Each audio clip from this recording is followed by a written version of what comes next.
dikootu ti dalagadhu of jijjiiri maatii kee jijjiiri. Dubai hin deemina. Dubai hin deemina antana isinii dhaama. Wallahi akkas. Itti fufii yaa baqara. Dubai hin deemina. Warri Dubai sin dhiisu waan hin dubbatin ati jal'iti. Mana kiyya banee dubbadha nubbaasi waan godha dhimma ittiin qabu ani. Wallahi. Isaan buufate warra Dubai. Alaabni seeraan jiru akka umraatiitti dhufanii asitti waggaa tokkoof turuu ka danda'an guyyaa 5 warra eejensii akkasumaan jedhee yoo danda'e hirmaata. Baasaboora ofii qabatee bara Finfinnee lakkoofsa biiroo isinii kenna. Hayyee Oromoo itti fufaa kaa. Sagaleen kee Wallahi jiru. koota Suudii. Ati sharika kampaanii keessan maa piizaa harkaan fuuneef koi mee waan tokko keessan dubbannaa koi sii bilbila wasirraa bayaan. Suudiin biyya itti dalagat. Suudiin jiru. Ammoo waraqaalee qabaannaniin biyyi Suudii akkuma firidamii isin biyya biraa jirtassan. Waraqaa yoo qabaatte wanni rakkoo sirra gayuu hin jiru. Akka barbaaddetti baate akka barbaadde galuu dandeetta. Suudi Arabiyaa keessallee teettee waraqaa seera jaraa hin cabsiin. Isin egalee seera jaraa ittiin bu'in malee akka barbaaddetti jiraatan. Ima jira. Seera qabaanan namni tokko waasin godhu. Seera gaffattee jenna. Yoo garaagara. Kanaafiyyuu biyya Suudii kootatti dalagadhaa tokkoffaa xalabaan banamee jira. Lammata akka Ustaaz Sheek Kamal jedhan. Dama obboleeyya carraa qabdanitti fayyadamaati biyya Suudii koota dalagadhaa. Oromoo itti fufi Oromoo itti fufi.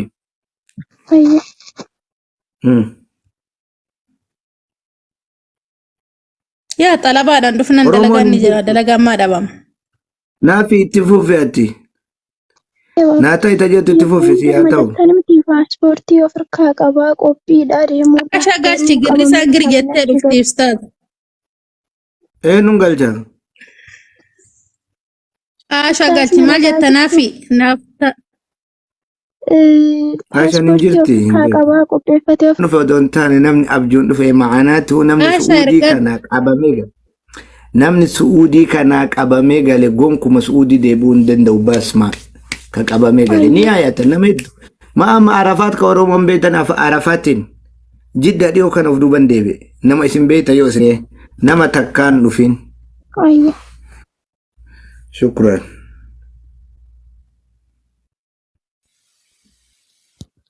Amma ijoolleen baay'ee miskiin ka waan takka hin beekne obboleeyyan ta'e warroonni biyya adda addaa jirtan obboleeyyan ta'e san gara Dubaay hin ergiina. Gara Dubaay hin ergiina Suudii ergadha. Assalamu warahmatullahi. Ustaaza mudatti takka maal naan jedhe beekani ati Asliiti. Nagaa Sumayya fayyaa keeti. Waalaikum salaam qomee Sumayya. Asliitti dhiyaataa dhufee jette laal Ustaaza wallaahi ji'a 8 jette boottee natti himatte. Ji'a 8 jette kanaaniyyuu nu daddarbanii maktabaatti kaan olii gad nu godhaniiti dalagaan hin jirtu wanni nyaannu hin jiru. Naa iyyinaan jette maal godhee fi iyyame. Laal biyyarraa fidanii biyyoota adda addaarra walitti marqanii achitti rabbi isaa marquutti ijoollee ta'e natti taphataa jira. Warroonni biyyoota adda addaa jirtanillee obboleeyyan teessan Dubaay hin ergina. Dubaay wanni jiru hin jiru dalagaan hin jirtu. Mee warri biyyoota adda addaarra Dubaay fiddan dura obboleeyyan teessan ka manatti shamtee mana teettu san jechuu galcha dalagaa nama biraa hin barbaadinaati. Ijoollee manatti shamtee mana teettu san dalagaa galchaati nama biraa fidadha. Wallahi Shakamaan اتفوفي سمية اتفوفي Ayyee galatoomii. lubbuutti dhaabadhu اتفوفي. Nama umraa fidachuun fedhe Shakamaan akkamitti na raawwatu wasaabbiin keessa na dalaguu dide lakkoofsa keessa fudhadhee ture. Kunoo amma fooloo si godhee akka waliin dubbanna. Fakkeenyaaf yaani namni umraa dhufuu hin danda'ami Ramadaana kanatti yaani naaf raawwachuu dandeessu. Guyyaa 5 keessa na dubbisee deebar Sumayyaa dubbisee keessan barreessi foloo godhiiti barreessi fooloo si godhee jira fooloo si deebisee jira fooloo godhi lakkoofsa si waliin dubbanna. Ayyee Yookaan keenaa ergite WhatsApp keessa jallee waliin haasofna. Ayyee yegalatoo jazakallahu khairan. Garuu daruuriin barbaade moo keessan naan dubbadha yaani. Atummaan achiin hin badin. Warra baasaa booraan qabne, warra ganaa ramadaana dhufu heddu natti hin dawwaliina, nan dubbisina. Warra reedii ta'ee baasaa boora qopheeffatee kafaltii barbaachisu kafaluu danda'u ammallee nama asitti bira boqatu. Namni dhufee harama rafu, namni dhufee masgiida rafu kana ilaalcha keessa galcha. Yoo dhufe baasaa boora isaa ulaagaan barbaadamu kan lammaffaa waan biiroon gaafate kafaluu nama danda'u. Sadaffaa asitti namni isa keessummeessu. Haga inni qubatu, haga inni haalli isaa mijaa'u. Waan kana mara nama namaan goone. Isin kan baatii sadeeti moo ka waggaa baasuu dandeessu yaani fakkeenyaaf gama keessan yoo fudhachuu be. Amma ka guyyaa shanii kun kaaga fedhan ta'an ta'uun ni mala, waggaa lamallee ta'uun ni mala keessan dubbannaa. Ayyee mana hin erga lakkoosa. Ayyee.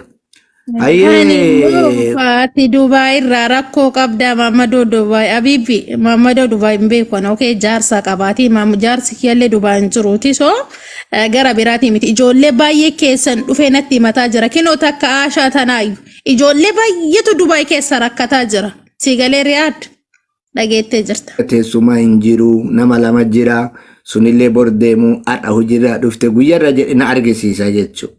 Lakin amma nama akkana hojjetu kanaaf jedhee namni kun rakkoo ka qabu jira. Amma ijoolleen hojii malee ta'an warra dhufe osoo hin taane warra xalaa baabbadanii hojii argatuu dadhabanii afaan beekanii gatii ol qaaleessanii kanatti hojii argatuu dadhaban. Anamma akka informeeshinii qabutti fireeshonni akka humata hin galan hojiileen ulfaateetti cinqamanii dalagan. Amma warri rakkoo ta'e warra tokkotti keessa okay waan tokko walii galla ustaaza keenya waan tokko irratti waliin galla dhaggeeffadha. Namni Dubaay keessa jiru san eriyaan keessa nama gaarii nama cimaa yoo taate ijoolleedhaan wal barsiisa. Isinii gala sadi ijoolleedhaan wal baratanii Dubaay deemullee barbaadan nama sanirra deemanii dalagaa haabachuun. Mucattii intaloota akkasumarra wal beeyna itti ergee hojii malee ta'etti kaansileeshinii jedhamu tokko godhee fi fuudhee hojii galchee jira.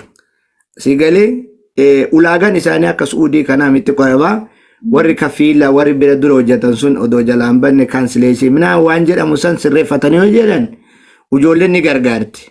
Egaa hin gargaartoo jenne nama mara gargaaran jechuu miti namni keessan rakkoon isa mudatee yeroo dheeraa mana taa'ee hojii dhabee yoo keessa nu dubbise fala itti jara sanii wal qunnamsiifnaa jechuudha.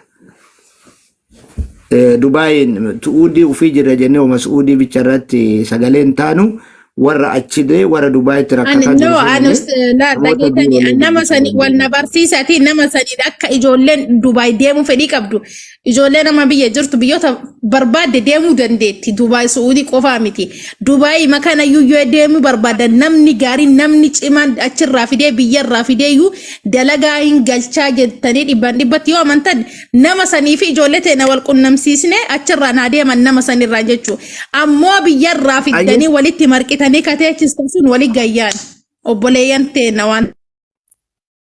Assalamu alaikum warahmatullahi wabarakatuh. Alaikum surra kon qabu wani tokko alaikum assalam wannan nasirra jechuu barbaadu ijoolleen Saudi Arabiyaa galtanii ijoolleen shamarranii afaan beeytan ta Suuditti deebi'uun gonkume isinii waan hin mijanneef Joordaan yoo deemuu fedha qabaattan na dubbisa. Joordaan yoo deemuu fedha qabaattan akka wal qunnamne akka isin Joordaaniin deemtan afaan beeynan xaaxaa tokko malee ofirraa dalagatan jechuudha. Ijoolleen asii qabamtanii galtan namni hedduu baararra jira. Wallaahi ijoollee ani kallatti hin beeku baararra na dawwaltu jira. Karaa lukaan dhufuu hedaa jedhanii haasa'an. Warroonni Suudii karaa seeratti dhufuu hin dandeenye Joordaan biyya gaariidha.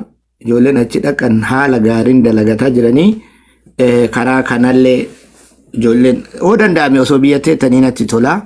Yoo mara dadhabame immoo karaa sanillee ilaalaa jechuun barbaadeti. Na dubbisa warra akkasillee.